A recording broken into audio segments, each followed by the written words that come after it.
Hello everyone, good afternoon. Hello everyone. Taas ng energy ko. Oo nga. Hello everyone. We are very grateful that you are here with us in our Zoom call. And of course, I think Sir Junix, at the moment, we are also live on Facebook. Yes, we are Right. live on Facebook. Yep. Ayan. So, And ayun. Okay, may mga nag-hello. oo. Ayan. So, siguro while we're setting up stuff for today's very exciting discussion, baka you can share with us where you're zooming in from. Nasaan kayo ngayon? Anong parte ng Pilipinas or abroad? Ba kayo Yeah. ngayon? Ayan. Kasi I know parang may mga international participants tayo today. Tama ba, Miss Right. Pat? Ayan. Yes, and I think that's the blessing of having our celebration of the Women's Month online kasi we can reach even our members all over the Philippines and also international. Ayan. So kindly please use the chat box to just tell us asan kayo ngayon, saang parte ng mundo, saang parte ng Pilipinas. Ayan. So we could, yun. We see people from Nueva Ecija, Ayan. Cavite, Tarlac, Wow. Dumaguete, Quezon Quezon City. City, kapitbahay. Hmm. Ayan, Manila, Romblon, ay Rizal, ang dami. Ayan, ano pa ba? Pampanga, Marikina, Bohol, o 'di ba? Ang layo ng ating inabot pati sa Zamboanga. Oo nga, Nasugbu, ayan, Tacloban, South Cotabato. So we're really very national at this point. Yes, at this point. Baliktad yata yung oras ng mga international members natin, kaya wala pa sila dito. Asan Oo ka nga. ngayon, Sir Junix? Currently, I'm in Baguio, so I'm joining our roundtable discussion here from here, no? So yan. Ikaw, kamusta? Where are you? I am currently, syempre nasa Assumption College. So I'm currently in Makati. Hi sa mga taga Makati dyan. Ayan. Okay. So, bakit nga ba tayo karon ng nag-organize ng ating webinar for today, Sir Junix? Ayan. So, syempre, ayan. Welcome. Nandito na kami, nagsasalita na kami.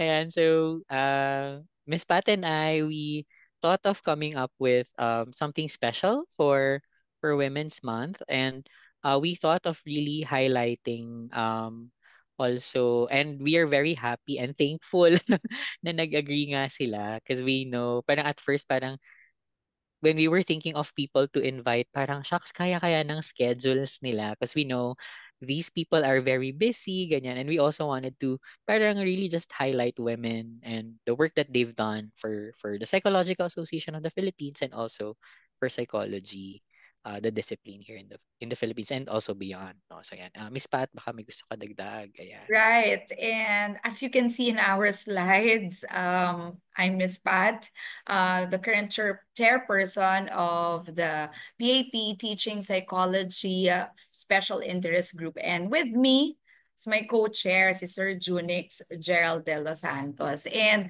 aside from what Sir Junix mentioned, in the previous years, we would have like mats just to acknowledge yung relevance na not only of our teachers, pero dahil sineselebrate nga natin ang Women's Month, we also recognize yung significant contributions ng mga foreign runners na babae sa field natin. And of course, in TPSIG, we have been organizing paid events, CPD events, no, for not only for the benefit of our members who are mostly professors, teachers in psychology, but of course, indirectly would also affect students and their respective schools. This time around, ang isa sa mga gusto namin gawin is to host events like this that could reach out to our members tapos free but will still give certificates at the end. Ayan. So from my understanding, marami tayong registrants for today's event, and not only here sa Zoom but also on Facebook, and we have people from different fields, but mostly, syempre, teachers and professors. And also, we welcome future practitioners and teachers kasi we also have students with us. Tama ba? Yes, that's correct. And I've just Ayan, syempre na feedback. Sorry. sorry, ayan. So I also just checked the Zoom, sorry, the Facebook live. And currently we have 26,000 people. So 26 people watching with us. So I think magbe-build up pa yan kasi kaka-start lang din natin ng live streaming natin. So Yes. as we have also reminded for those people na hindi makakapasok sa Zoom natin today, no, we also have the Zoom at the Facebook Live for you, and any kahit naman saan kayo naka-join, as long as you're able to fill out the attendance link at the end, no, you are entitled to getting your free certificates for joining the session today. So yon, no? All right. So at this point, we would want to first introduce our house rules.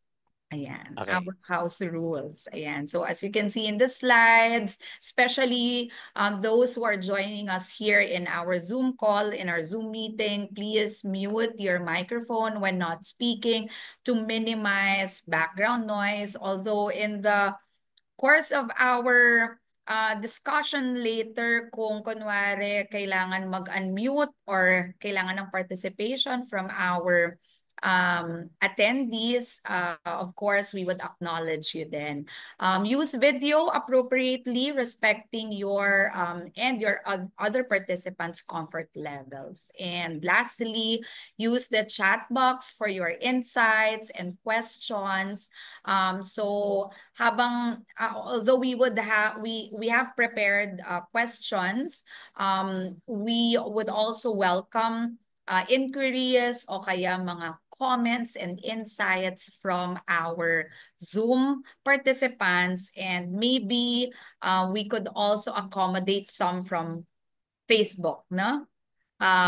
Makikita naman natin sa ating live yung mga questions. So baka pwede rin natin banggitin later kung may time tayo.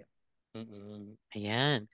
Thank you. And also we would like to acknowledge, I think, Doc Emmy Villar is also with us here. She's also one Wow. of Hi, our Doc past Emmy. presidents. So, hello po, Doc Emmy. Thanks for Hi, joining us how are today. And one Ayan. of our you? PRB. Good luck. Yes. Thanks po. Thanks po, Ayan. Doc Emmy. Thank Ayan. you. So talagang powerhouse cast ang Oo. ating ang ating webinar today. And again, we've invited educators from different universities, colleges, and also past presidents of PAP. And let's start by introducing them, Sir Junix. Okay. I'm not sure if can you still see the screen? Yes, Okay. So I mean the the slides. slides, yes. Okay. Sige, let me just Okay, so our first where is that now? Okay, our first panel speaker for today is Doc Ver E. Reyes. She is a trailblazing leader in psychology and education. She made history as the first trans woman president of the Psychological Association of the Philippines from 2023 up until 2024. This is a distinction that also makes her the first trans woman to lead a national psychological society anywhere in the world. So that's a first, diba? Prior to her presidency, she served as PAP's internal relations officer from 2022 to 2023 and chair of the Teaching Psychology Special Interest Group from 2016 to 2022, demonstrating her commitment to advancing psychology, education, and professional development. Dr. Reyes is an associate professor at Pamantasan ng Lungsod ng Marikina, where she has held key leadership roles, including head of the psychology department from 2017 up until 2023 and dean of the graduate school from 2020 to 2025. A licensed psychologist, psychometrician, and professional teacher, she is a sought after speaker and expert, frequently invited by universities, media outlets, and organizations to share her insights on teaching and learning, research, SOGSC, LGBT issues, mental health, and well being. She earned her PhD in social development from the Philippine Women's University School of Social Work and completed both her bachelor's and master's degrees in psychology at the Ateneo de Manila University. Her research interests span teaching, positive psychology and mental health, politics, peace psychology, and LGBT and social psychology. So, welcome to our first speaker, Dr. Ver Reyes. Ayan. Hi, Dr. Burr. Hey, hi everybody. Good afternoon. Good afternoon. Thank you, Teaching Psych, for the invitation. It's really a wonderful time to be with you this afternoon. Ayan. Thanks po.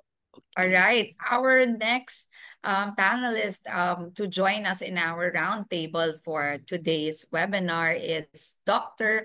Margaret Helen Udarbe Alvarez. She is a distinguished leader in psychology and higher education. She currently serves as the Vice President for Academic Affairs and Research and concurrent Dean of the Graduate Studies Program at Silliman University. She earned her master's degree in psychology from the University of the Philippines and her doctorate in clinical psychology from Ateneo de Manila University.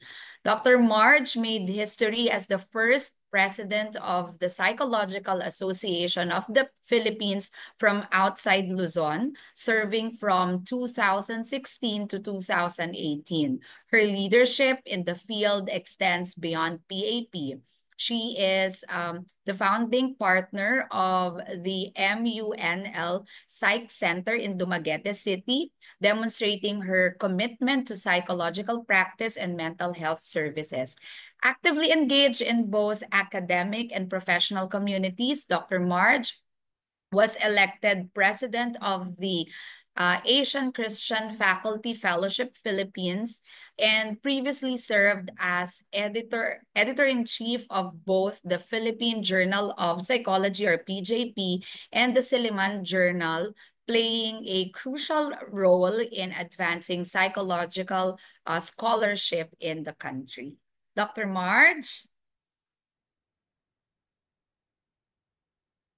And everybody, let's welcome Dr. Marge. Hi, Doc Marge. So, hi, good afternoon, everyone. Afternoon po. Thank you for the invitation, Pat and Unix. Thanks, Doc Marge. We will be calling our next speaker. Some of our speakers for today will be joining us a little later. But for now, we'll be calling Doc Karim. Yes, Sir Junix? All right. So our next speaker is Dr. Maria Caridad H. Taroja or Doc Karing. She is a full professor at the Department of Psychology at De La Salle University, a registered psychologist and a PAP certified assessment and clinical psychologist. Her research interests span clinical psychology, psychological assessment, and issues related to children and families. She has led multiple research projects and has published extensively in both international and local journals. Dr. Taroja has held numerous leadership positions throughout her career. She served as chair of the Department of Psychology and director of the Social Development Research Center at the De La Salle University. She was also president of the ASEAN Regional Union of Psychological Societies, or ARUPS, And notably, she served as president of the Psychological Association of the Philippines from 2010 to 2012, demonstrating her commitment to advancing the field of psychology in the country and the region. Currently, she is the psychologist member of the National Authority for Child Care, or NACC Council, a board member of the Philippine Association of Child and Play Therapy, or PhilPlay, and vice president of Balik Kalipay. In recognition of her outstanding contributions as a psychologist, researcher, and leader, she has received multiple national awards. In 2016, the Psychological Association of the Philippines has honored her with the Outstanding Psychologist Award. And in 2023, the Professional Regulation Commission, or PRC, named her the Outstanding Professional of the Year in the field of psychology. So without further ado, let's give it up for our next speaker, our one of our speakers for today, Doc Karing. Hello po. He- Hello, Hi, Dr. everyone. Ring. Hello, Yeah. everyone, and good afternoon. Thank you, Pat and Junix, for this invitation. So it's nice to share the platform with other women leaders in psychology. Dr. Ring, may mga fans ka na sa chat box. Hi daw. Ganon. Okay. Hello. Hello, everyone. Okay. Ayan. Thanks, O, Doc. diba? Bongga. May we have our next speaker joining us. It's a privilege for me to introduce her as well, because I believe there are also representative from Assumption joining us as attendees for today. So let me introduce Dr. Angela Fabiola V. Regala. Dr. Ola is a distinguished leader in psychology and higher education. She served as the 10th president of the Assumption College, becoming only the second lay alumna to lead the institution. Prior to this, she held key leadership roles within the college, including vice president or college dean, dean of the graduate school, associate dean of the Maria Eugenie School of Innovative Learning, or MESIL, and chairperson of the psychology department. As a long-term chair of the psychology department, she played a pivotal role in re-establishing the AB psychology program and introducing the BS psychology program, significantly shaping the college's psychology education. Dr. Ola earned her PhD in counseling psychology, major in clinical counseling with distinction from the De La Salle University, and her MA in developmental psychology with distinction from San Francisco State University, California. She obtained her undergraduate degree in psychology with honors from Mills College, California. A certified specialist in clinical and counseling psychology under the Psychological Association of the Philippines. Dr. Ola is also a licensed psychometrician and psychologist. She further demonstrated her leadership in the field as president of PAP from 2014 to 2016, guiding the organization in advancing psychological practice, research, and education. Additionally, she served as member of the CPD Council for Psychologists under PRC during her time, contributing to the professional development of psychologists in the country. Hi, Doc Ola. Hello Good po. afternoon. Good afternoon. Apologies for being late. It's It's okay. okay po. We know that you even our next speaker will alam natin kasi busy ang ating mga panelist eh. True. That is Right. true. I just want to say good afternoon to everyone. I don't see everyone on the screen, but of course to Junix and to Pat. But I do see my former professor and of course our PRB, Dr. Emmy here. So special hello to Dr. Emmy, past president, Dr. Ver. I don't see you, but I see your name. And I don't know if I don't see everyone. So if I missed and saying hi, please, I'll probably see it later, but hello to everyone. Warm good afternoon. Thank you, Doc Ola. Ayan. napapansin nyo ba guys, ang haba ng mga bio note at hindi lang ito ang mga accomplishments ng ating mga panelists for today. Maybe we could also read Doc Gina's bio note, no? Para later she can just join the conversation. Sige, Sir Junix. Yeah. Okay. So Dr. Echanova Alampay will be joining a little later because she's also running an important endeavor with she has another like important thing with DOH right now. So Dr. Maria Regina Hechanova Alampay, or Doc Gina, is a full professor in the psychology department of the Ateneo de Manila University and formerly served as chief of party for the USAID Renew Health project. She holds a PhD in industrial organizational psychology from Central Michigan University, and she earned her MA in psychology and BS degree from the University of the Philippines, Diliman. A licensed psychologist, she is also an internationally certified addiction professional. Dr. Hechanova Alampay has held numerous leadership positions throughout her career.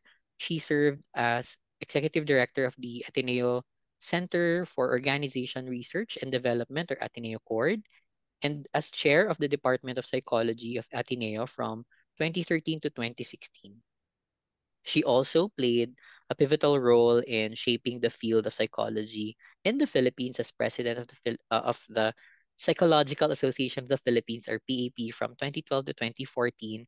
And additionally, she chaired the PAP Special Interest Group on Substance Use Prevention and Treatment from 2017 to 2019. Her contributions to teaching, research, and community interventions have been widely recognized. In 1996, she received the UP Chancellor's Award for Most Outstanding Faculty for pioneering innovations such as service learning and teaching. A prolific researcher, she was named Outstanding Young Scientist in 2005 by the National Academy of Science and Technology, and was recognized as one of the outstanding women, in the nation's service or towns in 2010. In 2018, the PRC um, named her the Outstanding Professional of the Year in the field of psychology. Her global impact was further acknowledged in 2021 when she received the American Psychological Association Global Citation Global Citizen Psychologist Citation for her work on community interventions. And most recently, in 2024, she was awarded as one of Metrobank Foundation Outstanding Filipino Teachers and received the PAP Outstanding Psychologist Award during PAP's 60th annual convention, further solidifying her legacy as distinguished leader in Philippine psychology. So later we'll meet Doc Gina. So there. Thank you so much, Sir Junix. With the lineup that we have, I'm sure everyone is excited to really hear and learn from our panelists. No, of course, we know that Zoom participants could just freely type their insights and questions through the chat box, but let us also not forget to remind people 31,000 people joining us via Zoom na they could also interact with us through the through commenting. Ano bang tawag doon sa chat box ba doon?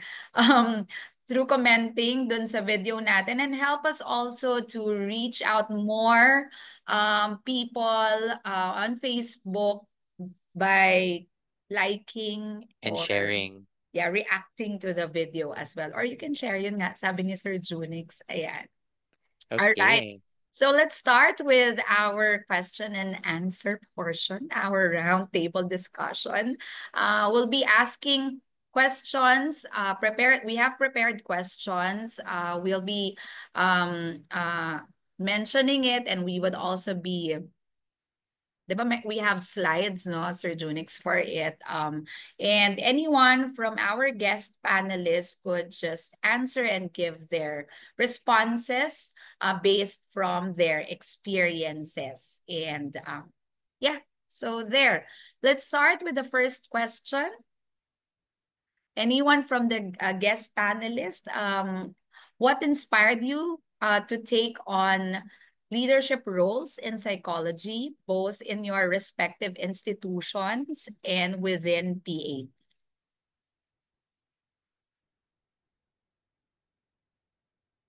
Yan.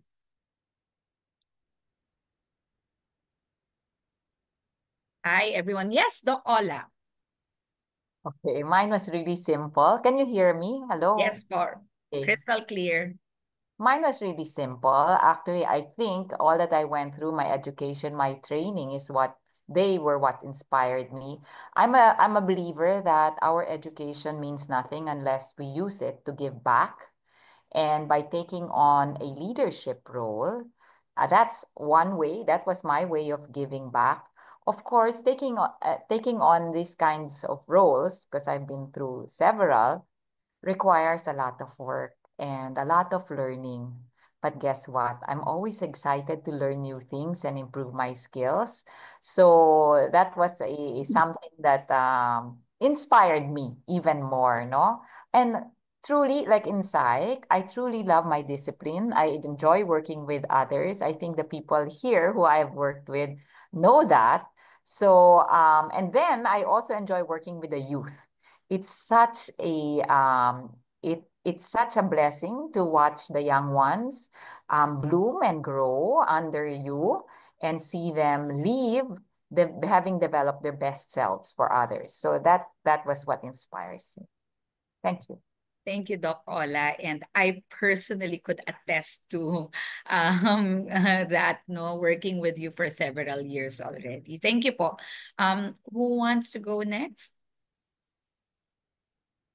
Sige, I will like to also attest to that. Oo, di ba? Doc Ola was my boss for quite some time. But Yes. siguro hindi naman inspiration, but siguro motivation lang din to take the leadership roles. Number one is ako kasi Pat, and I hope the others know would minsan kasi when you have this particular perspective that you want to, for example, change something or you want to parang initiate these projects that you do, no? Having a leadership position actually allows you to do that. To create those changes that you want. For example, di ba, when we're doing research, parang magrereklamo tayo na, ay, wala tayong Filipino literature, ganyan-ganyan. And one of the things that we do is we create our own, 'di ba? So parang for me hindi naman necessarily inspiration but a motivation to take on those leadership roles is you see na that there's a problem and you know that you can contribute, 'di ba? And then so you take that responsibility. I also agree with Doc Ola na it's really hard work. For me hindi inspiration yung pagiging leader, parang it's taking on more work actually. So parang the title okay naman yung title, pero pag sineryoso mo kasi yung trabaho, it's just a title at the end of the day. Mhm. At the end of the day, trabaho talaga siya, extra work siya. And perhaps yung sinasabi din ni Doc Ola kanina, yung pinaka-motivation doon is when you see people's lives improving, when you see students' lives improving. For me, yung pinaka-fulfilling, for example, is when a faculty member kasi nung naging head ako, no, when you see faculty members learn from you also and translate dun sa students that they learn more also, parang nagiging cyclical siya. Kasi as a teacher, di ba, parang tayo, ito yung classroom, fulfilling siya pag nag-thank you sila after some time. Pero iba din kung administrative yung role, kasi nagtatranscend kung ano yung tinuro mo to an employee, for example. And then, paano sila nagiging maayos dun sa trabaho nila? Kasi mas marami, parang nagkakaroon ng ripple effect siya. So parang for me, when you're put in a leadership position, parang you initiate those changes that you want to do. And at the same time, you see those changes not in just your immediate vicinity, pero in other people as well, your colleagues, di ba? And our members in the PAP, for example, and then yung even outside our members, no? For example, kita nyo naman yung nagulat, di ba nakakaloka yung mga achievements ng ating mga guests for this afternoon, no? For example, Gina, yung leadership position niya allowed her to help other people, other brothers and sisters, other Filipinos. At mahalaga yon kasi yun nga, ripple talaga yung effect. Yun. Thank you, Doc Ver. Before we proceed with the next response, i-acknowledge ko lang yung mga attendees natin sa Facebook. People joining us from Negros Oriental State University. And hi, Doc Nel. Nakikinig din si Doc Nelly. At may nagsabi sa'yo, Doc Ver, very Latina. Ayun, ano yung sabihin nun? Okay. All right. Anyone would want, natawa si Sir Junix. Ayan. Si Doc Karing nakita ko kanina nag-unmute. Doc Karing. Yeah, siguro my answer is going to be very simple. Okay.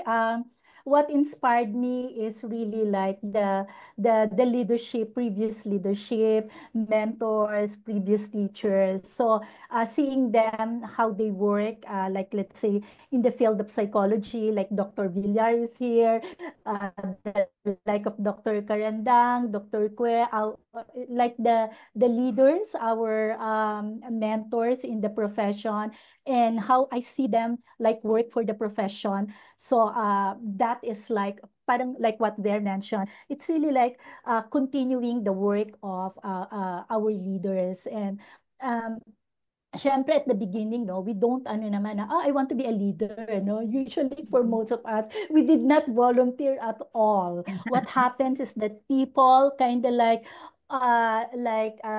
inspired us or actually like pushed us, and the inspiration there is like it feels good that people can trust you, that you can do the work, doing the work, and when you have that particular role or position, just do well in what you do. So no time for mga reklamo or and just do the work. And like all of us, we love psychology, so we would love to contribute whatever we can contribute.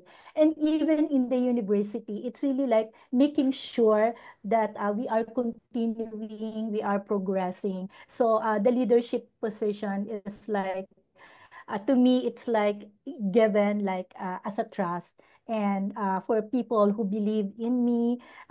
So it's really like, I know, a sense of gratitude to these people. And of course, the working with other people is also like very inspiring. Like I do remember, like Doc Ola, Doc March, we were together in PAP nung time natin, di ba? Parang sobrang saya din. We had so much fun kahit sobrang dami ring trabaho at the time. So yun. So it's really inspired by the leaders themselves, and then continuing the good work. Thanks, Doc Karing. And I would also tell you na kayo pong mga kasama ko ngayon, I'm privileged that I'm here with all of you alongside with Doc Emmy, mga kasama natin sa Facebook, sila shout out to soon to be Dr. Monique joining us via Facebook also. Kayo po yung mga ano namin, psych heroes at icons, sabi nga ni Monique. Ayan. Doc Marge, what about you po? Ay, lahat ng sinabi na ito. And so yes, I agree. It's not about like finding inspiration or what, although I did have my models of leadership. I think it is more about showing yourself to be up to the job of being a leader and being selected to be one. I think it's not so much about I think it's more pushing nga, Karing, as you said. You are pushed into a particular role. I became chair of the psych department quite early. And I think it's not about, I mean, there's a lot of anxiety about taking on responsibility, right? And so I guess what I could say on reflection from way back that we did have to struggle to become the leaders that we are today. And you kind of have to figure things out yourself, um, and then to continue really is to find the inspiring models for leadership. So we, in fact, up to now, continue to find support from them.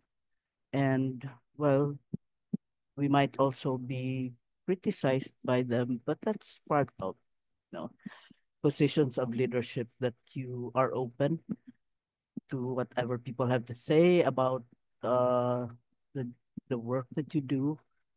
Um, it's not a it's not a very happy position to be responsible for uh, the lives of so many people under you.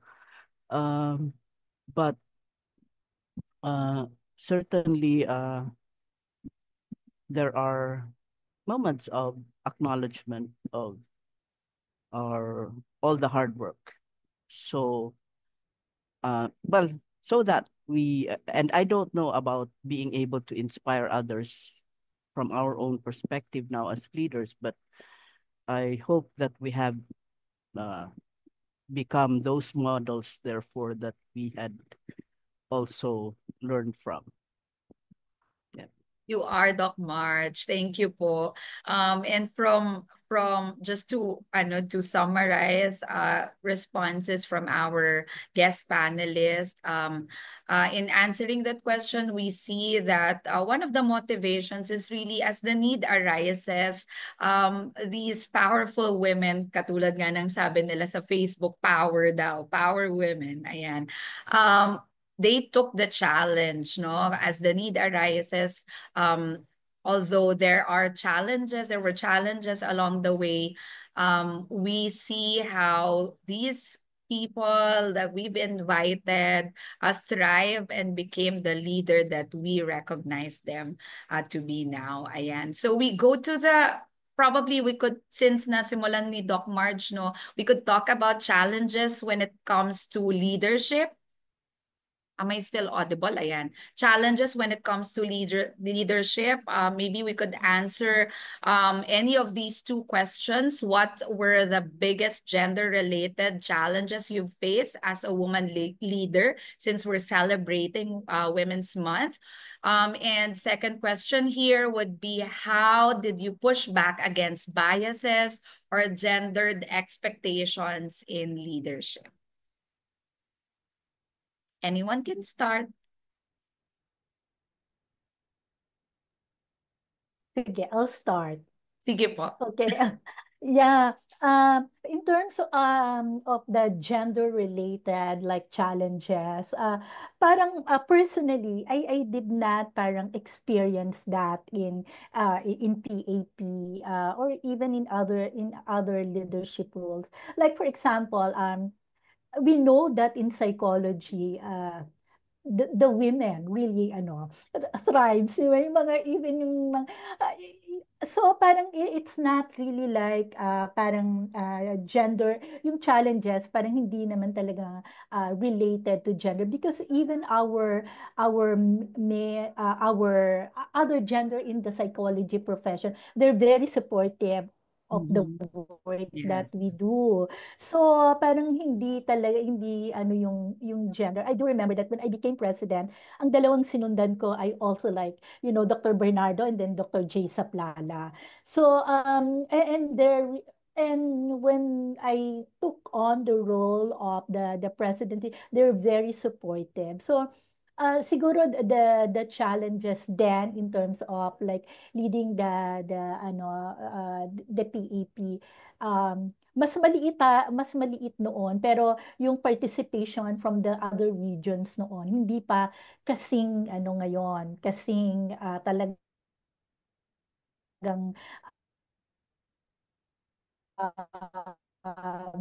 dami, kasing laki, kasing Right now we're reaching like a lot the psychologists in different ano Doc Karing, I think medyo region. nagbe-break So po yung... related issues. And I think in psychology, we're also like very mindful of how to be inclusive. Sorry with my si Ver kasi kasalanan ni Ver to eh.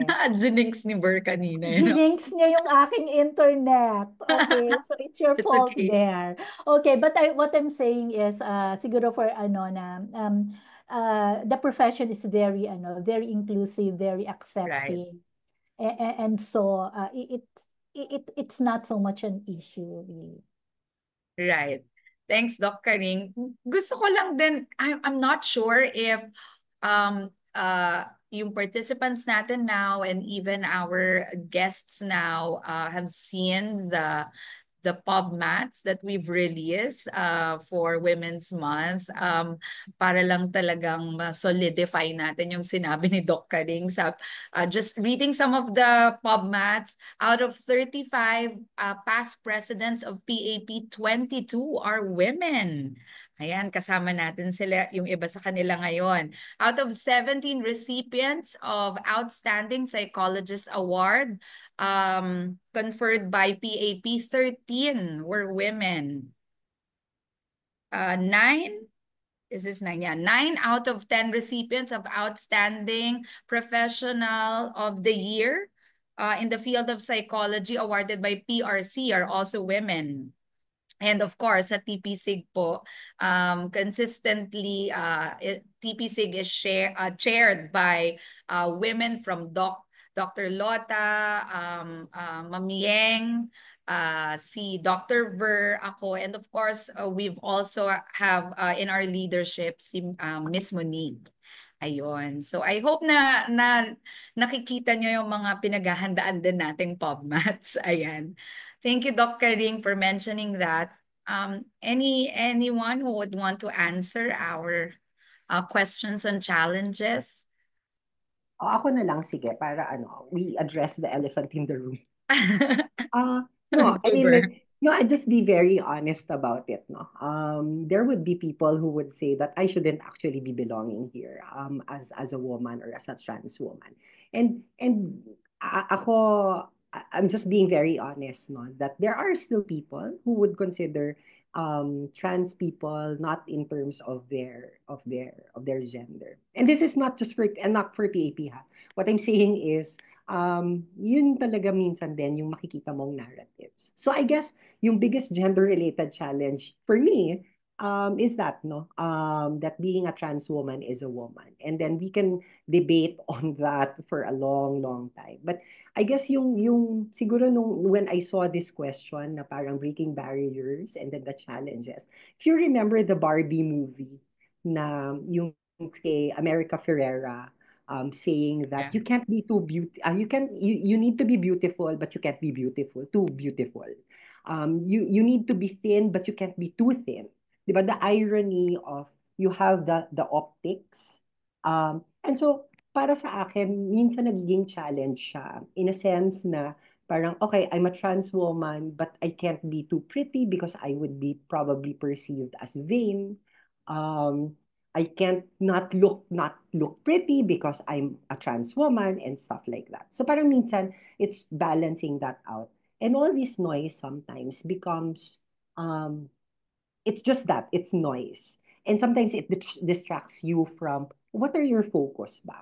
So for me, one way of pushing back against those biases or biases, or kasi trans yan. And ano to, just to be very honest again to everyone, people would actually, reports would get to me na parang, oh, look at PAP now. Very immoral kasi being, for me, noise yon. And one way to push back against those biases is number one, to prove them wrong. Diba? To surround yourself with people who are supportive.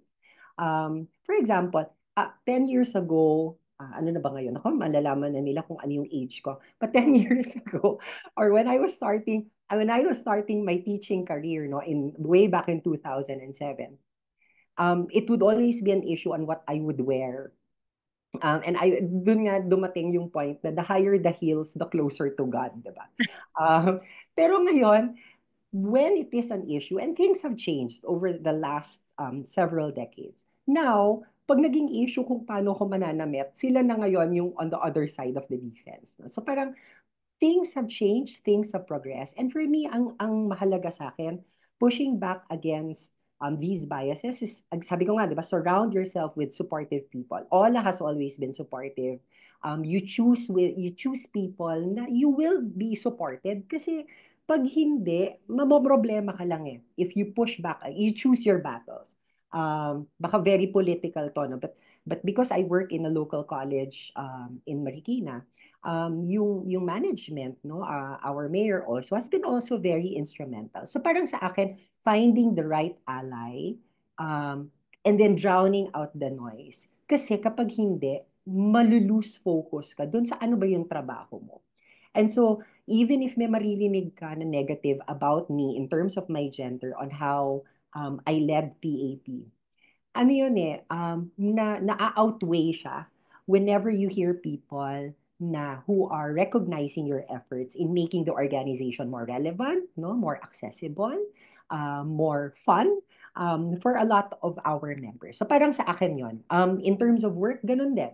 Parang i-drown out mo yung noise kasi ikaw mismo, ako mismo, alam mo naman na hindi naman yun totoo. Di ba?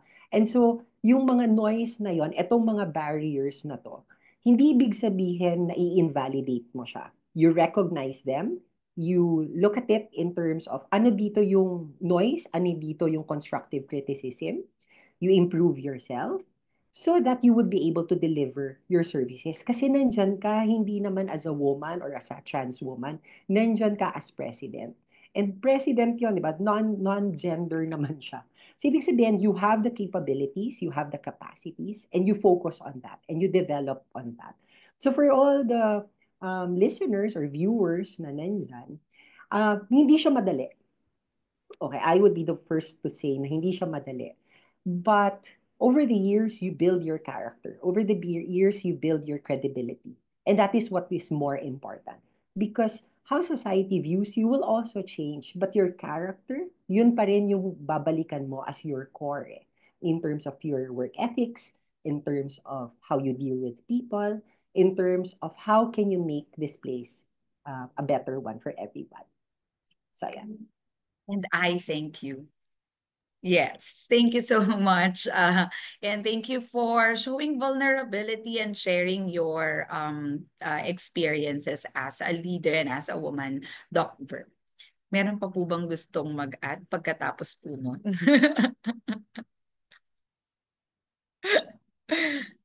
Naghihintayan yung dalawang mag-friends, si Doc Ola at si Doc Marge. Yes, Doc Ola.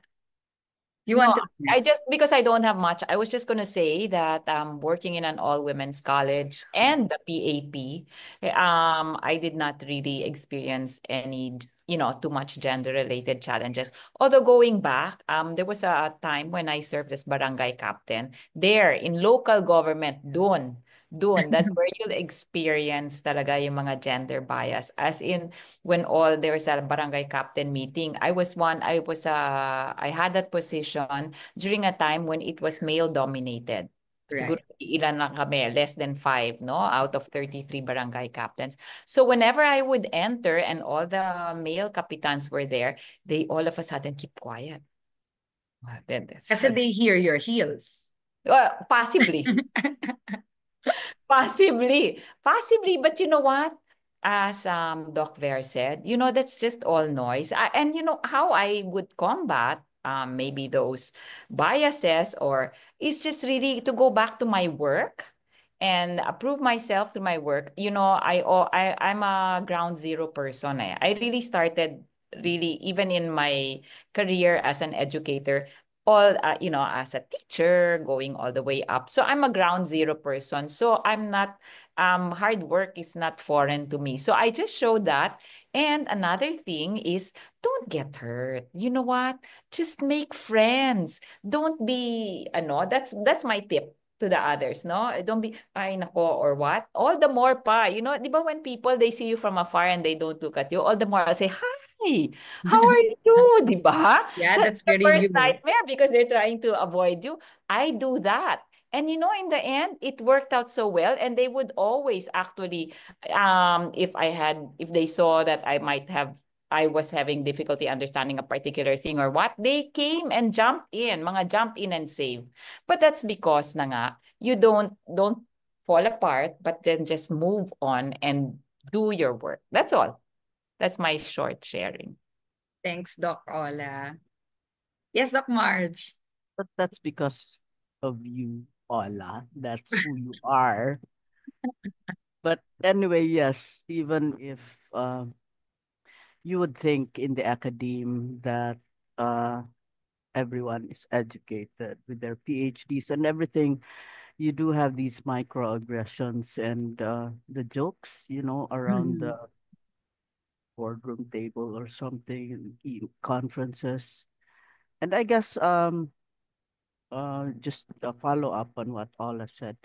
Uh, choose your battles, I guess. There's times when I think to myself, should I or shouldn't I? Like, it's not my responsibility how anti-feminist people are and the jokes that they make or what. But Right. yes, yeah, also because I'm in a position of leadership, then I have I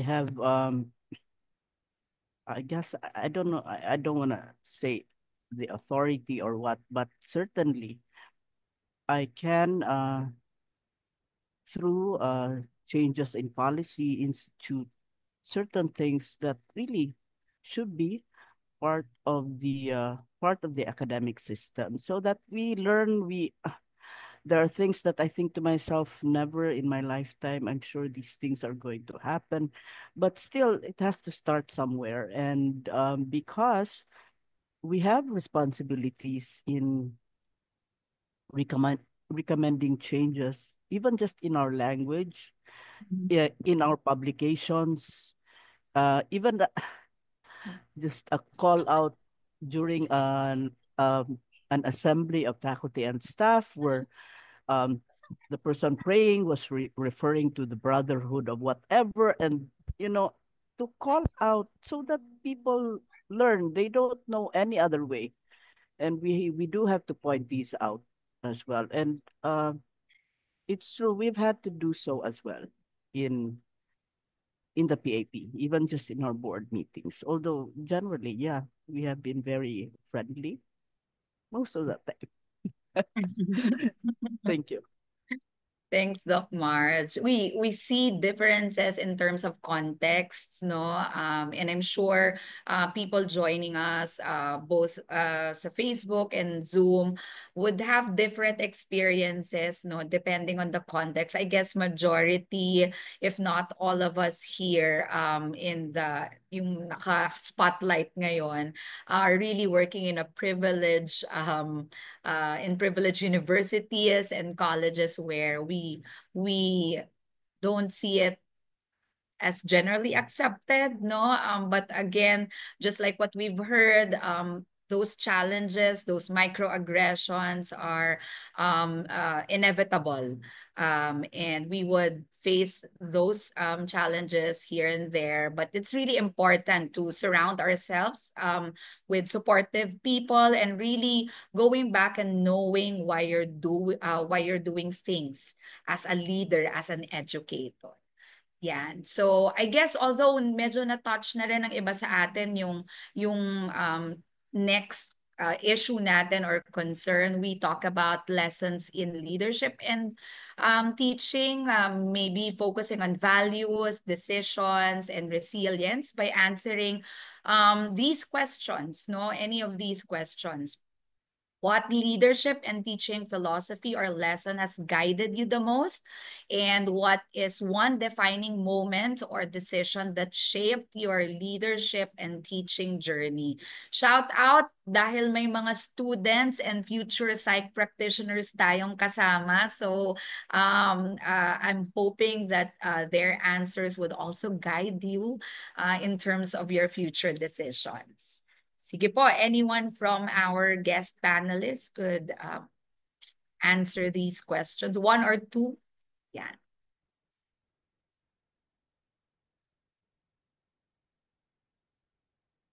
Yes, Doc Ola. Parang recitation to.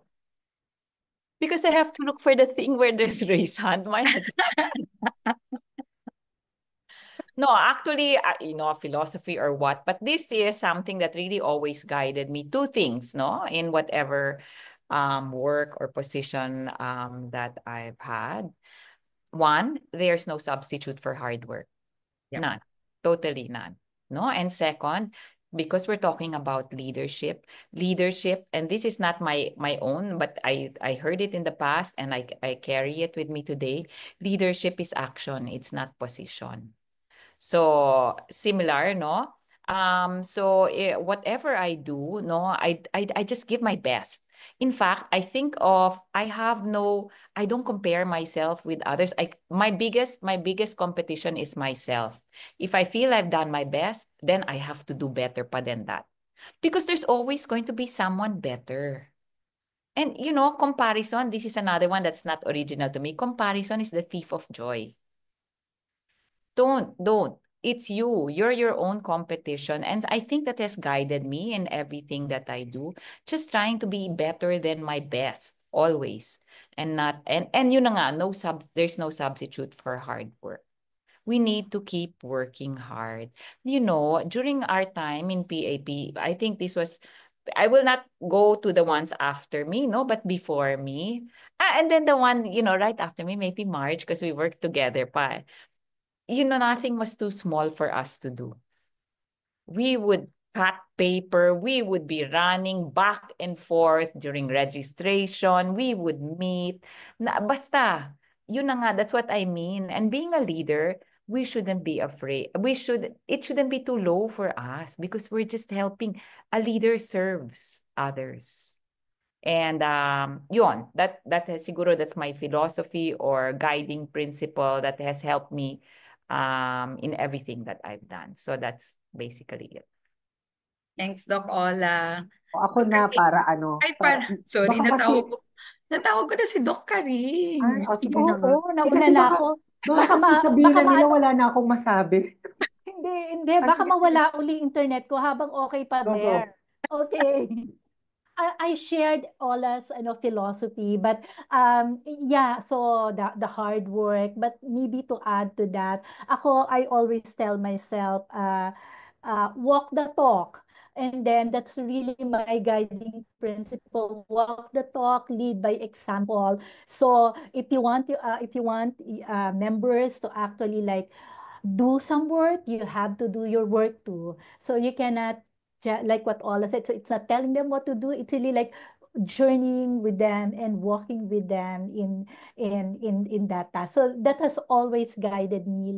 I need to be true to myself, and then just that the walk the talk. I always remind myself of that. And second, just the philosophy as a therapist, as a clinical psychologist, parang as a leader, you are also like a therapist in a way that you need to connect with people and you need to understand the people that you are serving, not the people that you are leading, but the people that you are serving. So like for example, like as president of PAP, so connecting with them, and then really kung ako sila, ano bang hahanapin ko? Ano yung gusto ko? So those two things, the walk the talk and being like connecting and following the principles that we all know about therapy when we deal with our clients. Marami ka pang masasabi, Doc Bear? Yes, Thank go you. ahead, Doc Thank you, Ver. Doc Ayan Karing. na, pinagbigyan ka ni Doc Karing. Thank you, Doc Karing. No, ako yung susundan ko lang din yung sinabi ni Doc Ola and Doc Karing kanina about yung no work is below you, no? Parang for me, even if you ask some of my staff, whenever I give, for example, an instruction, dapat kaya ko siyang gawin on my own. So never ako, or even if you ask PAP people sa staff, kunwari, even if ito yung instructions, dapat klaro sa akin na kaya ko din siyang gawin.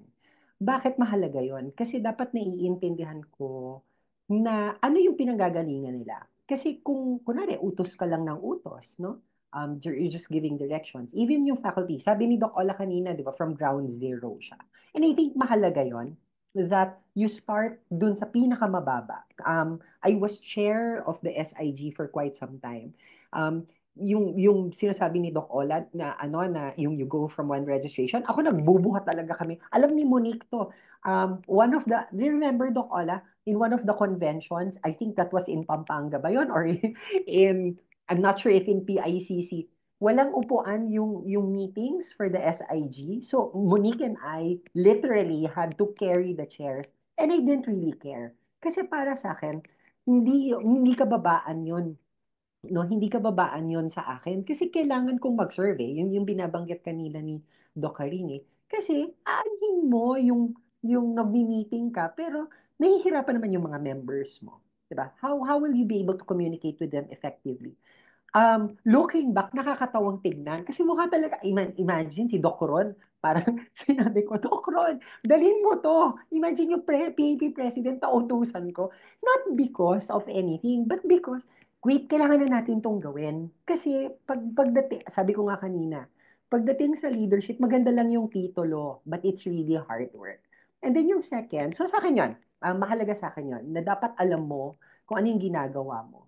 And therefore, kung hindi mo alam kung ano yung ginagawa mo, dapat alam mo rin, mataas yung level of self-awareness mo, kung ano yung dapat mong gawin. Kung hindi mo siya alam, dapat matutunan mo siya. So ako yun yung sa akin. Kasi, for example, sabi nga nila Doc Ola, nila Doc March, Doc Haring, and I think Gina would also agree, no?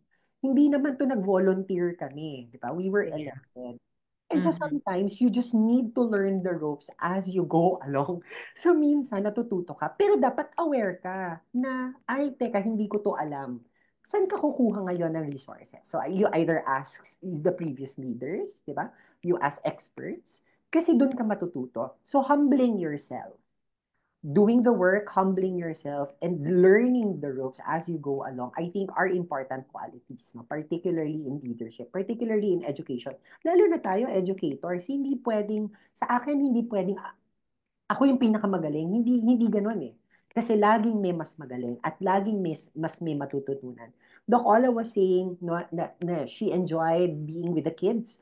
I also enjoy being with the kids because you learn something from them. It may not necessarily about psychology, but the psychology of it, yun yung nakakatulong.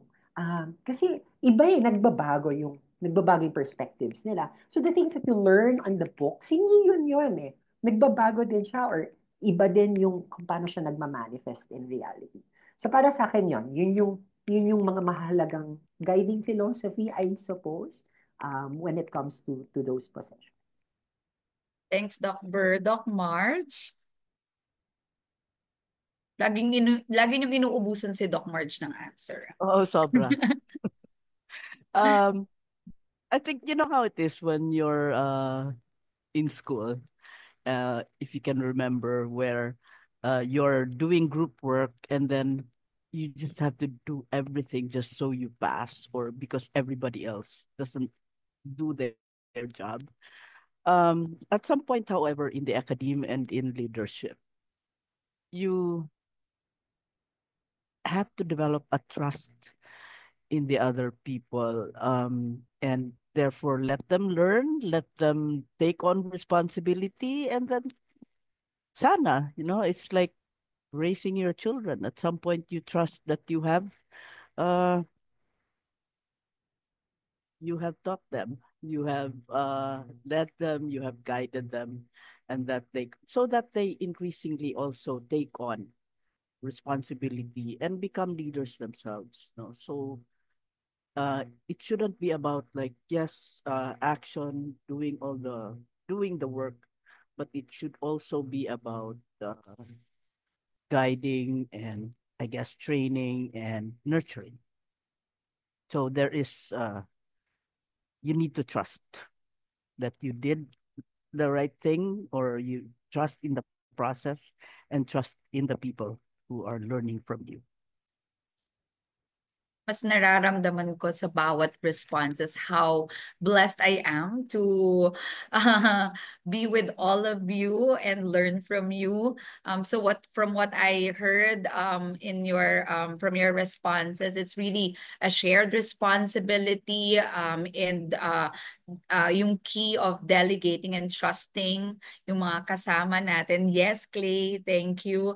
And really leading with humility, empathy, purpose, and yung meaningful connections na nagagawa natin, not only sa mga colleagues natin, and even as educators, kasama yung mga students natin. And I think yun din for me, naging guest panelist, yun din for me, no? Yung really valuing how we can serve our academic community and of course yung psychological community natin sa PAP. And moving forward to our next issue here would be about empowering future women leaders. These are the questions that we've prepared for everyone. What changes do you believe are still needed to make leadership in education or elsewhere more accessible to women?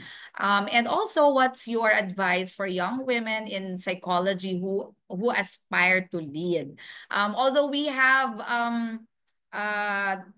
different participants here. We have male participants also, but of course, shout out to them also kasi binabasa ko yung ating 46,000 attendees sa viewers sa Facebook at saka 86 attendees dito sa Zoom. What can you tell them about more about empowering our future leaders? Unahin mo na si Doc Marge Oo, para si Doc Marge naman ngayon. Doc Marge, okay ka ba to start? O yan, tingnan mo, kaya ikaw talaga caught off guard si Doc Marge. Hindi, kasi hindi ko pa nabasa yung question. Junix, hindi pa nabasa. Can I take a look at it again? What Yeah. Yeah. There, Doc. changes do you believe? To make leadership in education more accessible. You know what? I've never really considered it a problem in the academe for women to be leaders. I think what just I think what I get impatient actually with people who use their gender as like yeah, dahil woman la ako or something like that. Therefore I cannot lead like the ROTC or the even be dean of the College of Engineering. Right now, however, our leader in the ROTC unit is a woman, and our dean, the College of Engineering, is also a woman. So it's like, let's not fall into these very gendered roles. And it's just like it used to be, that only women are gonna go into nursing or only men are going into engineering, so on. But really, I think I lose patience when people try to, um, put themselves into particular boxes, and then it's just an excuse for being lazy, I think. So, we can be anything. Already, Paula and Vera have been talking about how we need to work. We really have to. And I guess we cannot we really cannot just we have to keep developing.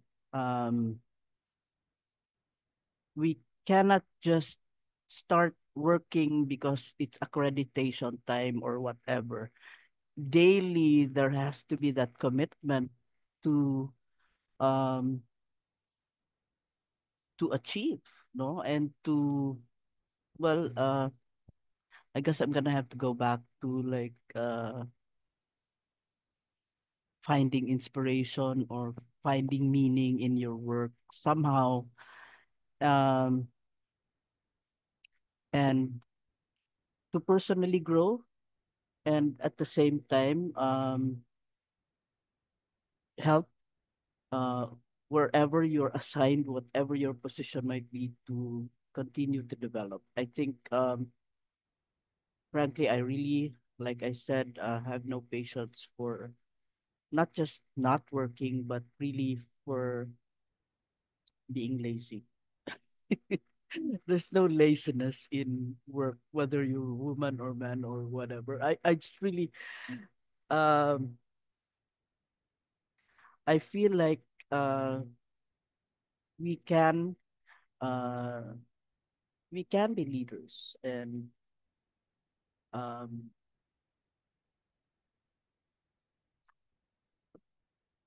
no excuses.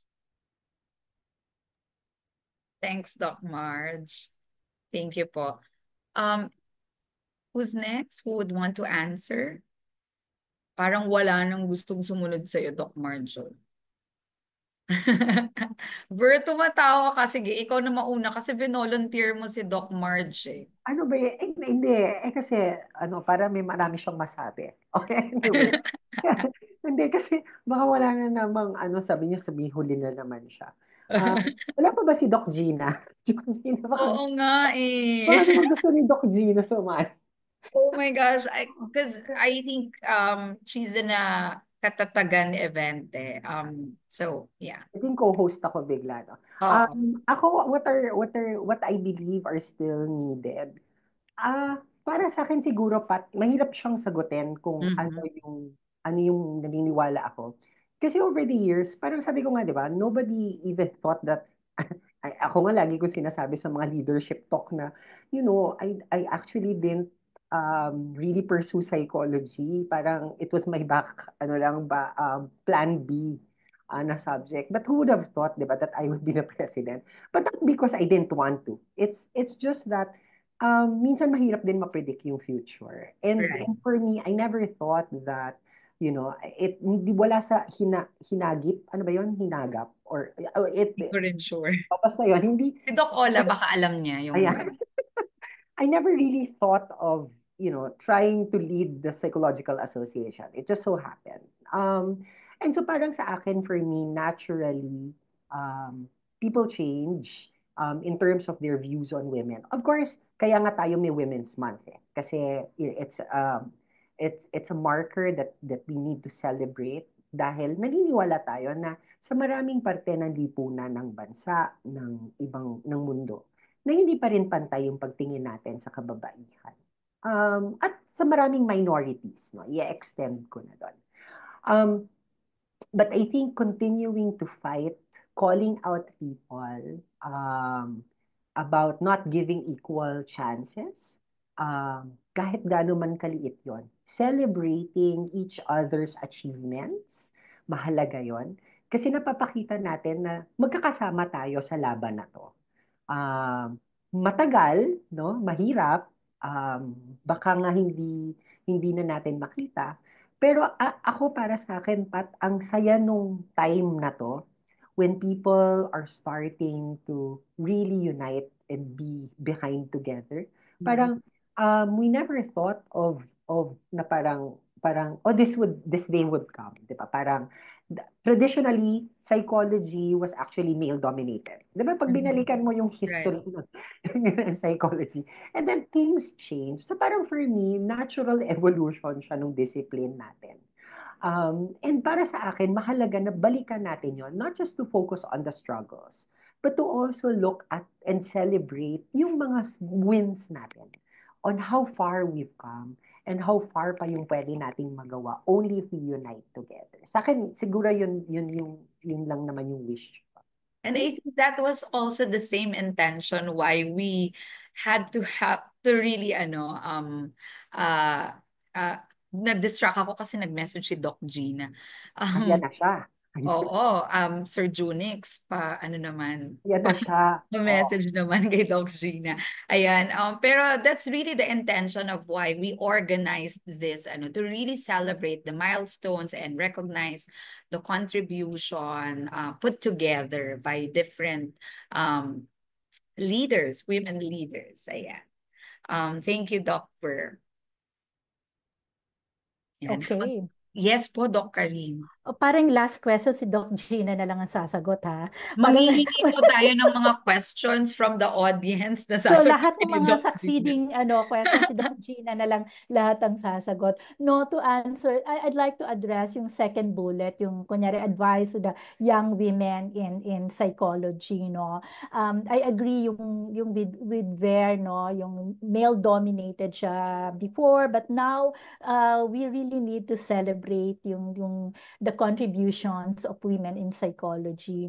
And then, ako, ang wish ko is really like, parang, there will come time that we will not be talking about like gender issues, but we will just be talking about psychology in general and everyone's contribution in psychology, regardless of really like gender or whatever mga, ano pa mang demographics. But to the young women psychology dito, our students, our mga mentees, and then maybe the RPM. So it's really like learning from other people, and then continuously developing. Kaya nga meron tayong CPD, and when we talk about it's not just for points, but really learning and then developing our competences, and then joining your mentors in different projects.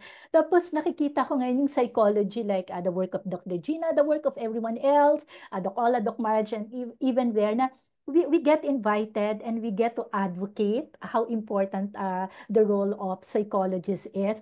So sana dumating yung time na parang every government organization, agency, there is like a psychologist there leading in terms of the policy, whether whatever gender, woman, man, or LGBTQ+, so that we are in a position to actually influence the leaders of our country. So the young ones, there's so much that you can do to prepare yourself for that. And like, there's no substitute for hard work. There's also no substitute for learning and being like the thirst for learning and contributing to for nation building. Yun yung pang Miss Universe na ano. Diba? And but yes, Doc Karim. Yeah, very important. Like we are like in a position to be in this different government agencies, and then to influence them through our research, through whatever we develop. Okay, I thank you. Yes. Thanks, Doc Karim. Doc Ola. Okay, I'll answer also the second question na lang, no? Actually, for those who aspire, the young women, no? And what my answer actually will also apply to the young men, no? But really, be true to who you are. Stand up for what you believe in. Do not waver. Minsan kasi may pressure from, let's say, if there's gender bias or what, do not waver. Have courage, persistence. Learn to be flexible and be a lifelong learner. I think that really matches also with what Doc Karing said. It's not, aside from the hard work, learn. And look to your mentors if you need advice. And study, yes, because things are constantly changing. That's one thing we can be assured of. And that's how we can be relevant. So yun. Thank you, Doc Ola. And yung yes, thank you.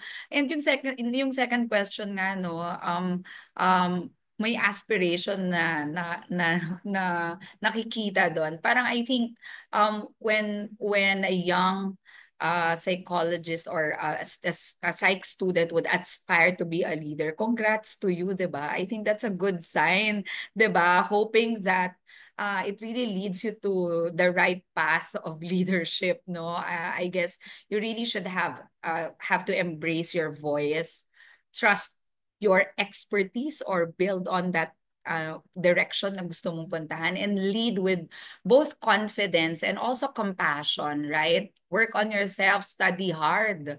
'Di ba? At sabi ni Sir Junix, andito na si Doc Gina to join us. Ayan. So, Doc Gina, hinihintay ka ng lahat, most especially ang iyong mga guest panelist na nandito ngayon. Ayan. Last 3 minutes, grabe. Welcome po. Sorry. It's okay. We're happy Ikaw that na you're ang taya, here. Doc Gina. You will answer all the remaining questions, Doc Gina. Doc Gina, meron kaming pinost na question yung kakatapos lang nilang sagutin. You might want to Okay, answer. go. I think Junix could flash the question again, or questions, particularly about empowering future women leaders. Ayan po. At future leader, hi, say hi. Ayan, hi daw Doc Gina. Ayan po. So, Okay. nakikita niyo po ba yung slide, Doc Gina? Yes. Okay. Yes. Go ahead po. Well, ako, parang ang maganda naman sa profession natin, hindi tayo nagkukulang ng women leader models, di ba? And the fact that you have a lot of, you know, PAP presidents na babae or trans is a good sign, right? That parang this is a very empowering discipline. So just getting more mentors or learning more about what they've done is actually helpful. Gusto ko din sabihin na finding the right partner, pwede ko ba is helpful in, kasi especially for those of us who are married already, we know that we can't do much without the support then, or parang if we are burdened with expectations about rules and all of that. So I think that should be part of good decision making process. Finding a partner who will support our activism, our empowerment as women is also just as important. Paano daw pag wala Sorry, kang hindi ko narinig partner? yung mga sagot nyo, ah. Paano daw pag walang partner? I feel attacked dun sa sinabi. Oo. Joke lang. Thank you, Doc Gina, ha? Kasi yung finding a partner, ikaw lang ang Bakit? nakaisip nun. Hindi naisip ni Ver. Oo. Saan makakahanap niyan? Saan makakabili niyan ng partner? Hindi. Parang when you will partner, I think a community of people who support us. Pwede ba yan? Is that more gender sensitive? Perfect. Yes. Thank you, Doc Gina. Ayan. At this point, before the last remaining questions that we've prepared from TP-SIG, we are encouraging people from Zoom o kaya sa Facebook. If you have questions na hindi kayo makakatulog, kung hindi masagot ng kahit sino sa mga panelists natin, you can type it through the chat box. Hindi ko lang ma-access yung Facebook ko ngayon, Sir Junix. So patulong na lang if ever. So before we go to our closing, baka may gustong magsagot. Yes, Ako Dr. Wala naman nagtatanong. Ayan. Sinasabi ni Doc Gina, partners and stuff. So parang, paano yun? Don't you get, or di ba usually people would get intimidated? Especially kung partner siya. So parang how do you deal with that? Personal yung atake ko, no? Pero kasi At feeling ko parang kay Doc Gina yung question mo. Kasi Doc Gina, gumaganti yata sila. Kaya nagdadagdag sila ng question. Andito ba si Ola? Oo, andito si Doc Ola. Kapitana. Sumagot ka din. Ay, nako, ang dami ko nang sagot kanina. That's why I said, we all said we'll save the rest for you. Ako nakakatulong yung, kasi I remember when my husband, my boyfriend then proposed to me years ago. Parang isa yun, bago ko siya sagutin, tinanong ko muna sa kanya na, kasi yung wife niya, yung nanay niya at nanay ko, parehong housewives. So tinanong ko talaga sa kanya na wala yata akong plano mag-housewife at ito yung gusto kong gawin. Are you good with that? Na parang setting, it helps if you know who you are before you enter into a relationship. Because knowing who you are and what you want, I think it's important when developing those kinds of communities or partners. Para you are not ashamed to be who you are. And then setting, ano ba, parang negotiating roles. Like there was a time early in our marriage, parang feeling ko ako lahat. Pay ng bills, plan ng menu, lahat, ganyan. And then after a while, sabi ko, teka lang, kailangan ba talaga ako lahat? Ganyan. And so, yun, parang in-empower ko siya na gawin yung mga bagay na hindi ko gustong gawin, di ba? That's part of the negotiation because it freed me up for things that I needed to do as a woman and as a person. Yan. Ola, sagutin mo naman, tama ba? Ginawa mo rin ba yun? Ay, super tama. Before I accepted the proposal, I had 4 conditions. Hindi ko nasasabihin yung apat. Pero na-meet. And one was for my career also. Yon. And actually, to this day, I mean, he's very supportive. And that's really important. So whether it be a partner or your family, they need, because it will not be all smooth. And during the rough times, the challenging times, it's very helpful to have them be behind you and or just even listen to you. Not necessarily solve your problems, but just be there. Hindi naman ako natatanong, pero baka pwede rin ako sumagot, no? Yes, go Pat. I'm sure ikaw din, may negotiations Pero din. I think I would have to agree with that. Pero aside from that, even with the kids, I think it's really good also to be the model to the kids, and at the same time also, bakit biglang naging personal tong usapan natin. Pero it's really important kasi yun nga, for example, as a teacher now, my kids would know that and would sometimes interact with my students like their ates. Also, they understand that they share the time also with my children sa school, sa work, diba? So it's also important na and I think the reason why I had to butt in the conversation also like as if like I'm a panelist also, because I think when talking about women roles, hindi yun mahihiwalay eh. Some would choose a different path. Some would be very career oriented, pero others like me, for example, would try to juggle both being an educator and a leader, for example in PAP, tapos a mother at the same time and a wife at the same time.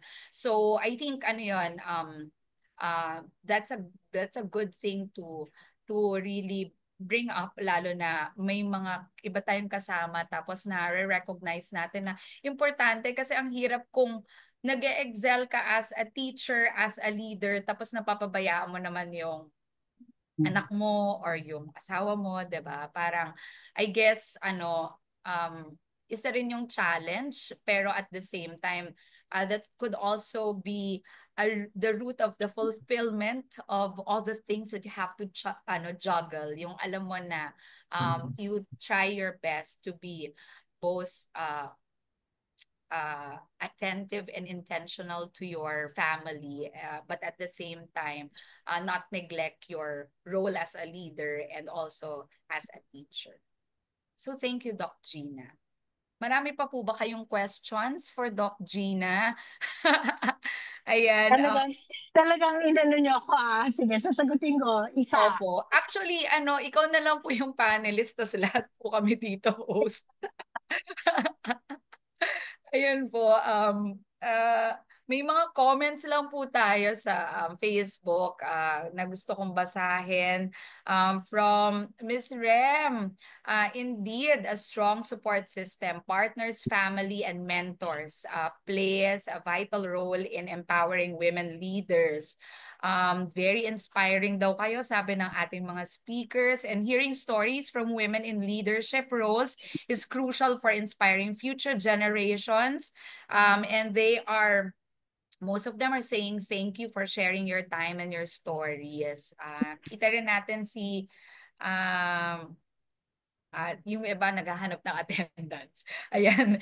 And very inspiring daw ang mga sharing nyo responses. Ayan. Meron daw question. Okay. Sorry. Nabasa ko na pala. Ayan. Meron pa kayong mga questions from our Zoom participants before we flash the last question that we've prepared, or even sa Facebook? Minsan lang to na nandito silang lahat at napagsama-sama natin sa iisang time slot. Anyone? Baka may tanong si Ma'am Gina. Ma'am Gina, may tanong ka ba? Wala ka bang tanong? Pwede ba ako magtanong sa panelist? Baka matukan nila ako. Hindi. Wala tayo friends dito. Gina, you can address your question to Bear. Ano? Specifically to Bear. No, just kidding. Okay. Ako may question ako. Doc Karing, okay na po ba yung net natin? Joke lang. Sige, kung wala ng questions, Pat. Meron akong, just in question, what's the most impactful lesson you've learned as an educator?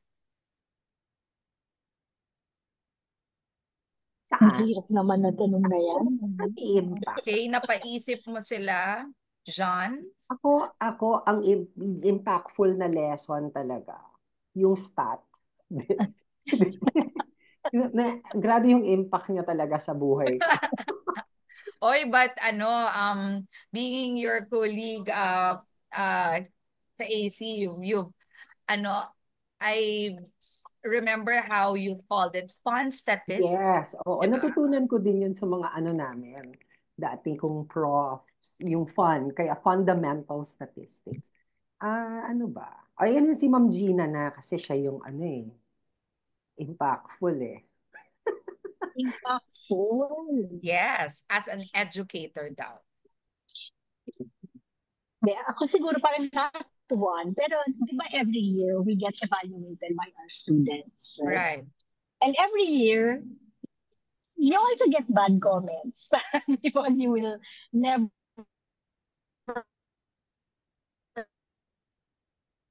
Doc Gina, nag-choppy ka, nag-break ang iyong data. Magkatabi sila ni Doc Karing. And sa akin, actually, Doc Gina, nagbe-break yung data mo.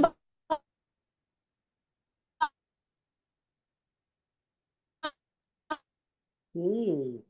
Papaulit natin yun. I'm sure ang ganda na sinasabi ni Doc Gina. We'll be right back after these few messages.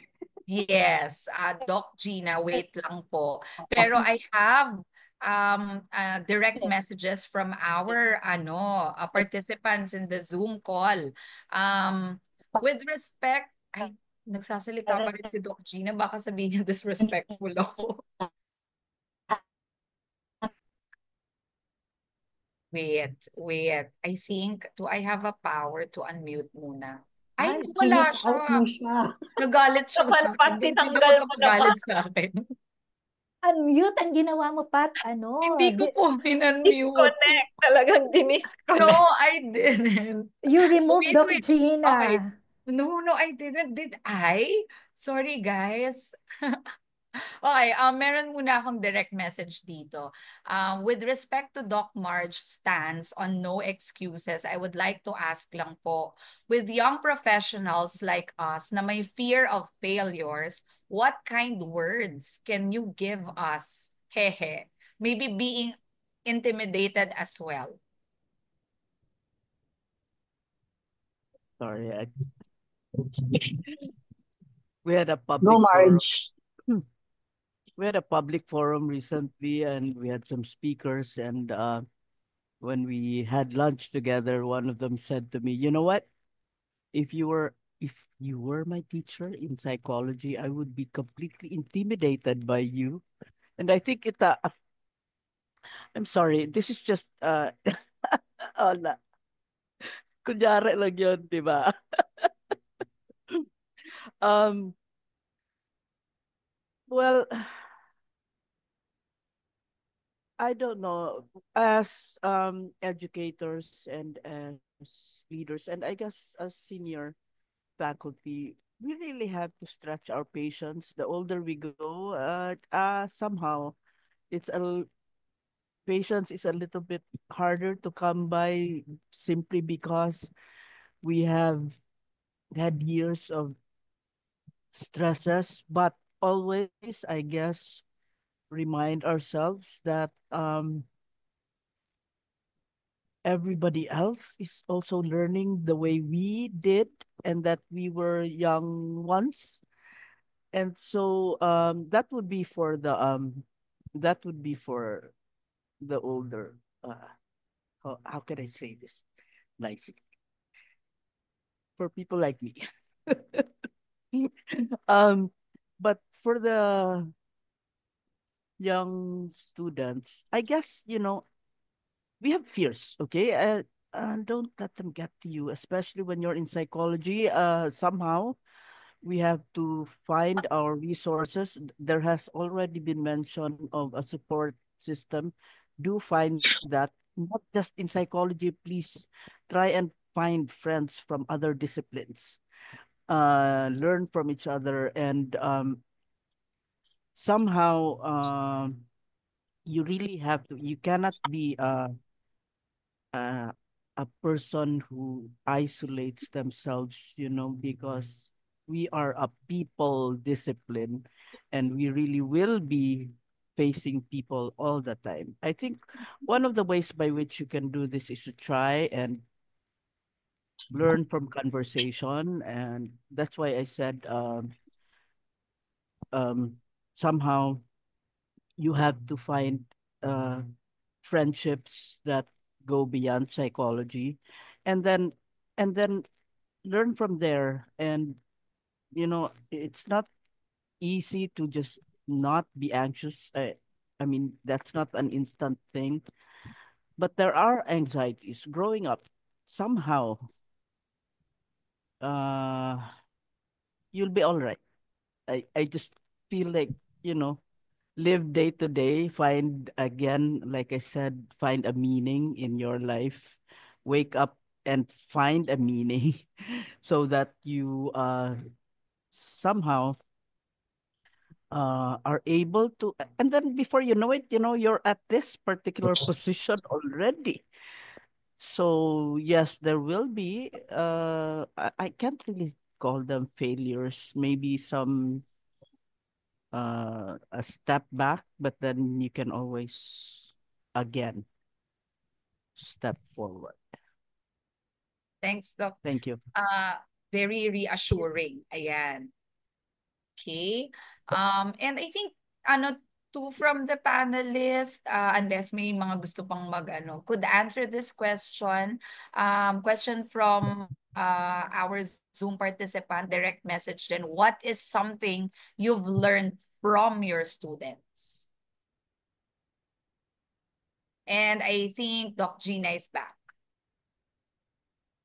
Doc Gina daw, tinuro ka. Andito ka na po ba? Ayan. Teka lang. Yes, I am here. Sorry, can you hear me?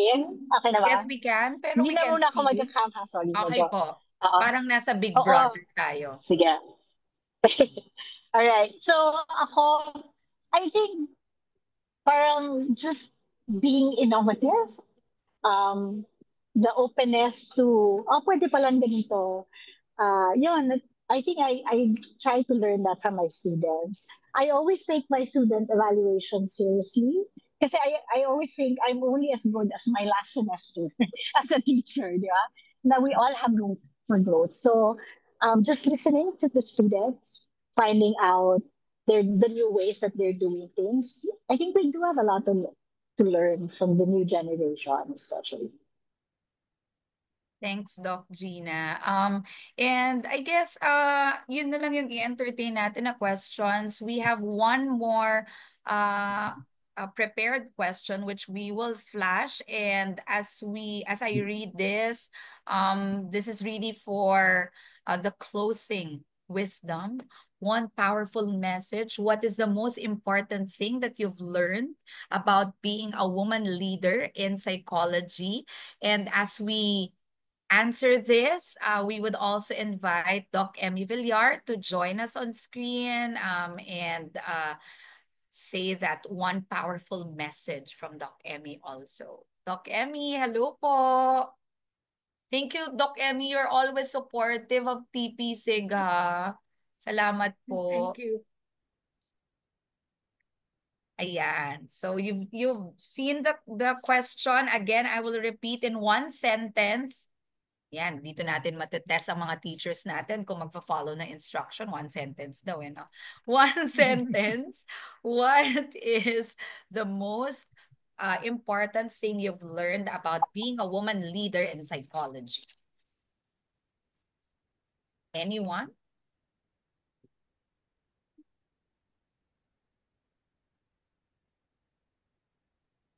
My family is the most important thing. Sige, ako na sasagot. Ay, hindi, si Doc Emmy na. Doc Emmy. Sige, ako na para papaganon. Sige. Siguro for me, what is the most important thing? Thank you for that wonderful question. Being a woman leader is important because it also shows a lot of inclusivity, where we've come so far, how we've come so far. Not just in terms of our discipline, but also in terms of how we do things, particularly in our careers, no, in our jobs, as a teacher. So para sa akin, mahalaga yung pagiging babae. Dahil nagpapakita ito ng ibang pananaw na maaaring hindi ito yung nakasanayan ng iba. And as psychologists, mahalaga din sa atin not just to be able to see a particular perspective from one's kinakalaman. Tayo ay mga produkto ng ating mga henerasyon.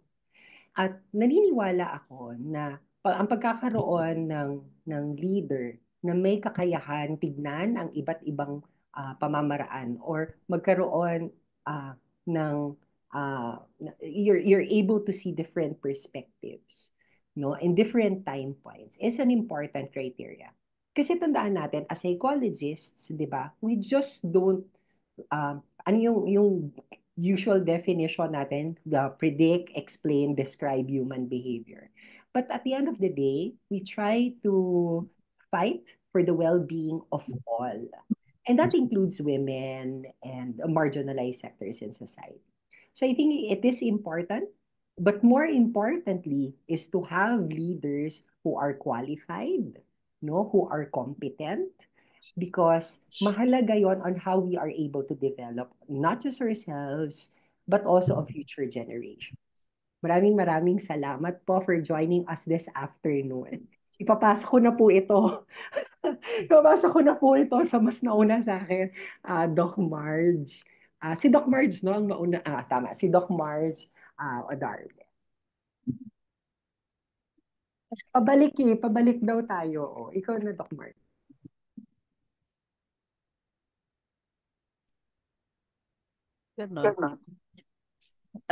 Just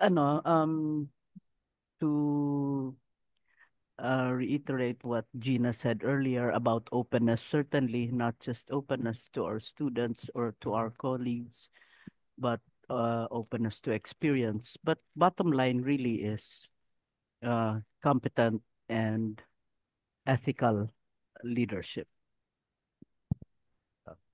Thank you, Doc Thank you. March. Next, Doc Gina. Ayan. Ako, you hear me? Yes Can, po. can I be heard? So, my one line is that emotions and empathy is a strength and not a weakness for women leaders. Thanks. Ayan na, Yes. one line. Opo, one line. Thank you for Oo, kasi hindi ka sumunod sa instructions. Say Silang what is the most important thing. Ayan, Oo, one sentence kasi, di ba? Thanks, Doc Gina. Doc Karing? Okay, so sige, I will follow the instructions to one sentence. There is so much that we can do as a woman leader in psychology for our family, for the clients that we serve, for the profession, and hopefully for our country. Thank you Period. po, Doc Period. Ola. Thanks, Doc Karing. Yes, Doc Ola. Okay, very simple. Leadership is not about being perfect, coming from someone like me, no? Not about being perfect, but being true to yourself. And if you are true to yourself, true to your values, and you can lead genuinely, authentically, so then you can inspire the trust and the respect from others, and then you can then lead the way you should. So that's basic. Thanks, Doc Ola. And of course, our Doc Emmy, our last, yes po. One sentence lang ba? One sentence lang ba ako? Ay, Kala pwede ko- pong marami sa inyo. Kahit pong 5 tayo, Doc Emmy. Actually, kasi si Junix nag-text, no? Nag-message kung pwede ako magbigay ng a few words, okay? Towards the end. Okay, actually, when I saw the PubMat in Gina's Facebook, sabi ko, uy, mga kilala ko tong mga speakers na to, ang gagaling nitong mga speakers na to. So sabi ko, I will reserve my time to really listen to them. No? So I did because I worked with them in one way or another. Pero ako nung panahon namin, konti pa ang psychologist, no? Panahon namin, tagal na nun eh. Mga apo ko na yata si Bear. So, matagal na yon. So there were very few psychologists. We had very little influence of social media or other people except the ones we were working with directly, no? Wala pa yung mga kahit na mga neighborhood hindi pa rin mga ganon. So we really depended much on the gurus ahead of us, what they taught us, what we read from the books that they had written, etc. And then it was up to us to experience life and validate whatever we had read from those materials. And it was good, no?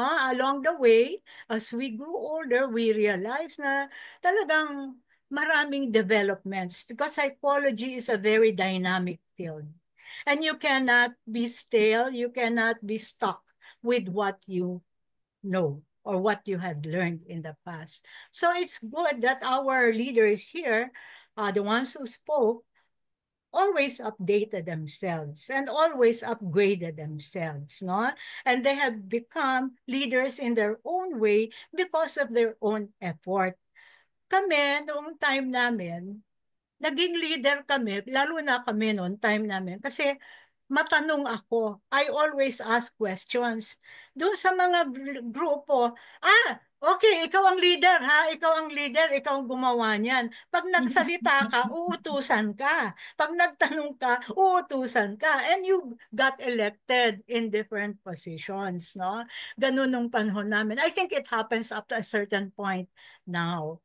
Pero beyond talking, I think as I mentioned, no, you have to walk the talk also. Hindi pwedeng nagsalita ka lang pagkatapos wala namang laman yung sinabi mo. So as a leader, dapat may laman ang sinasabi mo. dapat talaga you are ahead of what you had what you are learning now, what you had learned in the past. You think ahead and you project, you anticipate, no? And I think so that's one of the roles that I think psychology women should have, no? Talagang they anticipate. Ganon din ang nanay sa bahay, di ba? You always anticipate the needs of your children and how you project how they would be. So you prepare, and that's necessary. And then another thing I would like to say is I think psychology is a mission. You cannot survive psychology if it's not your mission. Your heart should be in it, no? Ganyan. And so it's not for money making, it's not for popularity, but it is really giving of what you have in order to improve the lives of people. And then I would also like to say that, you know, we are role models as psychologists. Pagka may ginawa tayong mali, sasabihin, psychologist pa naman, no? Parang, although we have to be true to ourselves, as Ola said, but we have to look into our impact on other people. No? We always have to look into our impact on other people because we are looked up to and we are looked upon as models. So tama, we should have our growth, our knowledge, our work ethic, and our positive attitudes. So thank you very much for sharing this afternoon and for giving me a chance to talk also. Thank you po. Nasulit natin si Doc Emmy, di ba? Thanks, Doc Emmy. Please join us lang po. Before we proceed to photo op and giving of certificates, I just want to personally thank our guests and thank you all for being part of making history, shaping futures.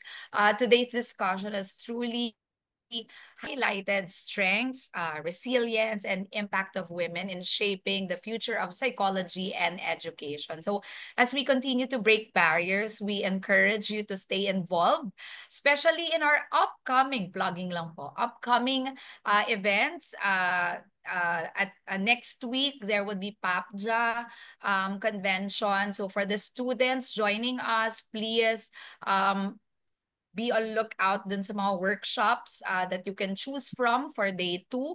And for PAPJA chaperone exclusive events for our professors and TPC members featuring insightful discussions on creative classroom management and queering curriculum of psychology. We are also looking forward to future collaborations with DevPsych and ICUPO, where we will explore new perspectives on psychology and leadership. Once again, thank you for your time, your insights, and your dedication to fostering meaningful change in our field. Ayan. So naka-plug po tayo dyan ng ating mga PAPJA Chaperone exclusive events. All right.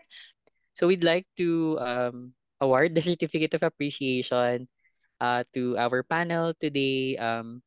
So we have this certificate of appreciation is presented to our speakers for serving as a resource speaker at the Making History, Shaping Futures Women Educators, Breaking Barriers as Leaders in Psychology, organized by the Psychological Association of the Philippines Teaching Psychology Special Interest Group on March 21, 2025, held via Zoom, to be signed no, by me and Pat. Ayan. So this is awarded to Doc Marge, Doc Karing, Doc Ver, Doc Ola, and Doc Gina. So thank you po. We will be sending this po to your emails and also ayan. So thank you po for joining us. No, for those of you, for the audience, for the people in Zoom and also on Facebook. If you want to get a certificate of attendance for this roundtable, you can scan the QR code. um, I also have the link here. Hold on, I'm just gonna post that on the chat. Ayan. So, yeah. So there, just make sure that you scan it. We will be closing this within the day. So para dun sa mga hahabol pa, pwede pa naman kasi the video is on Facebook, pwedeng humabol, pero we'll close the Google form today. So, ayan. And yeah, that has been our Women's Month roundtable discussion with our past presidents here, and also special participation of Doc Emmy. Ayan. So again, thank you, Doc Ver, Doc Marge, Doc Ola, Doc Gina, and Doc Karing for joining us this afternoon, and everyone on Zoom and on Facebook for yeah, gracing our for spending your afternoon, Friday afternoon with us, no? Ayan, thank you so much po. Thank you, everyone. Thank you, Thank you. everybody. Happy Women's Have a Month. good weekend. Yes.